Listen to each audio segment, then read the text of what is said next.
Good evening, everyone. We are right now in Erev Shabbos Bereishis Tafshin Pei Daled, and obviously this week's Dvar Torah is l'schus and in merit of the Jews in Eretz Yisroel, the soldiers in Eretz Yisroel specifically, and Yidden all over. As it's scary and trying times. I'm obviously not going to say anything about what happened Shmini Atzeres in Eretz Yisroel. There's no words. It's just big punch and lump in our gut that obviously nothing can be said about it. But there is one thing that is brought to the forefront that I think we all need to realize, which is our enemies have unleashed the beast. Obviously we see that practically in the way the Yidden are responding, but they unleashed the beast. Primarily the Jewish spirit, the Jewish soul is now on fire. It's on fire with a lot of pain, a lot of disgust, but with a lot of resolve, with a lot of emunah, very uplifted, very confident that we're going to come through victorious, and somehow juggling all those emotions at once. And I think collectively, us, the entire Jewish people, feels this in a roaring way that just hasn't been felt, at least in my lifetime, so collectively amongst the Jews. So I think we have to realize this and articulate it to ourselves and to others. This feeling that we're feeling is the depths of our neshama, which we know from Chassidus, Kasis Lamar. So like an olive, when it's crushed, the oil and essence comes out, and when the Jews are crushed, our innermost essence comes out too, our innermost power, strength, confidence, pride in who we are. And we need to take advantage of that for ourselves. We need to take advantage of that with other Jews and let it push us towards doing good things that we might otherwise not do, and push other Yidden to do things that they might otherwise not do, and let them see that this is, at the end of the day, this is who we are, this is what we're about, and we should make moves accordingly.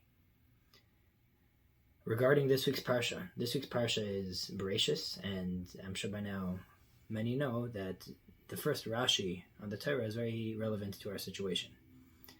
Torah starts off, the book of Genesis, the book of Bereishis starts off with creation of the world, Noach, the flood, and then eventually the beginning of the first Jewish family before we became a Jewish nation. Rashi on this week's Parsha asks, why do we start the Torah from the creation of the world? We should start the Torah from the first mitzvah, HaChodesh Zalachem. After all, isn't Torah all about telling us what it wants, telling us the will of God, which is the 613 mitzvahs, which only starts 15 Parshas into the Torah? Why does it give us the whole background from creation of the world? Answers Rashi. Rashi brings the famous answer of Rabbi Yitzchak. The reason why we start the Torah from the beginning of creation is because non-Jews, the nations of the world, are going to come and say, you Jews are thieves. You've stolen the Holy Land. You've stolen Eretz Canaan. You've stolen Eretz Yisroel. That's why we start off the Torah with the creation of the world, to say, no, we didn't steal the world. There's a God who created all of this. He gives the land to who he wants to. Originally, he gave it to the Gentiles, but now this is his will that he gives it to the Yidden. It's all there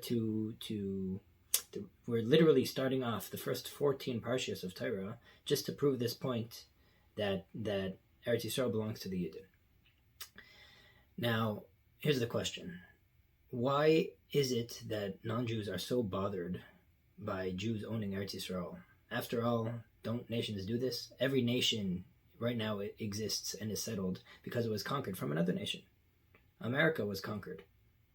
Or at least many of the current nations and current lands have been conquered by predecessors, by previous owners of those lands and previous nations, and now they're currently other nations. But the world's not bothered by that. The world's specifically bothered, and we see this openly in our generation and always, that people are just bothered by the existence of the occupied land of Eretz Yisroel. Why are people so bothered and sensitive about it versus any other land? And the Rebbe actually explains like this. People are bothered by Eretz Yisroel because it makes sense for one nation to conquer another nation. That's normal. That's natural.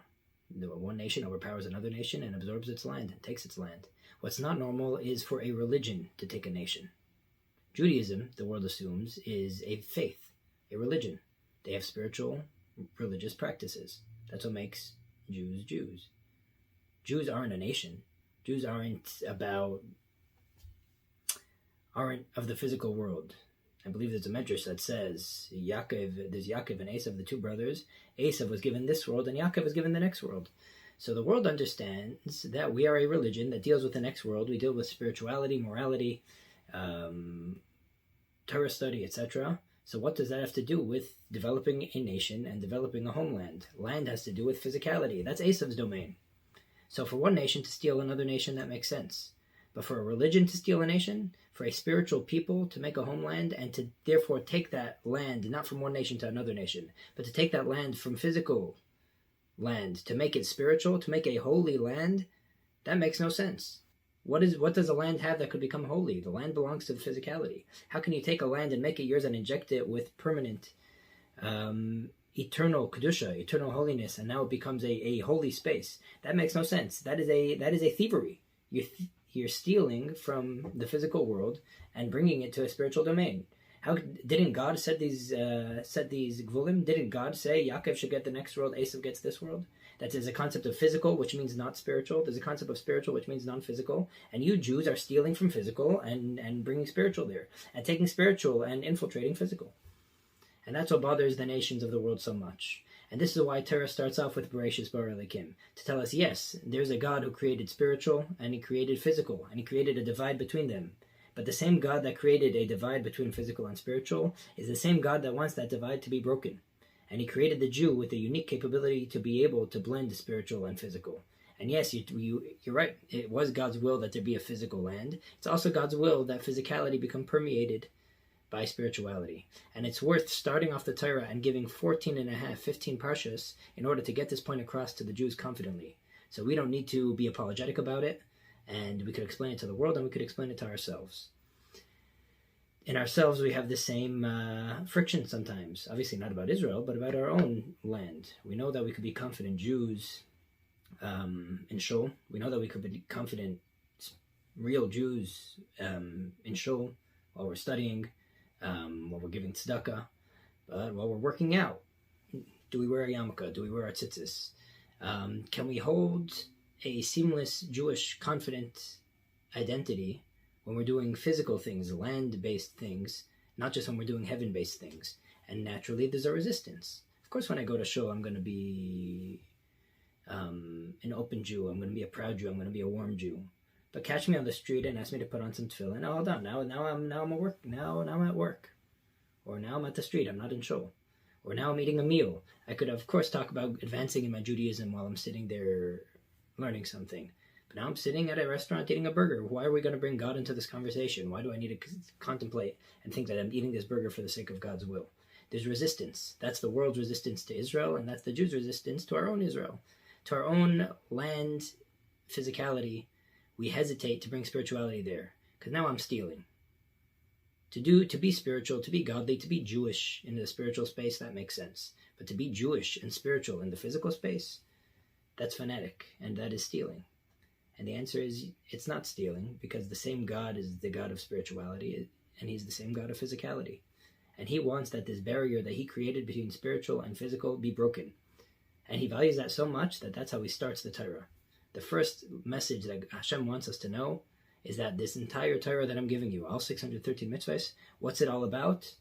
I'm going to preface by telling you there's a land of Israel that I want the Jews to conquer. The spiritual Jews, I want them to take a land and make it holy. And all 613 mitzvahs are going to resort back to this point. For us to be able to take godliness and spirituality and to use that to inject physical objects, our physical routines, and mundane lives, and to be able to make that holy. And that we should do confidently and share it with people around us. And hopefully by now, the many in the world are turning around and actually becoming confident backers of Eretz Yisroel. At least for now, that's what it looks like. So hopefully this is the point where we actually made that breakthrough, that the world realizes, yes, there's a concept of a holy land, there's a concept of a spiritual people that can have a land, because the spiritual and physical, that barrier between them, may we finally have broken it, and may we see the imminent redemption before any more Jewish bloodshed, and just have good news for the Jews and the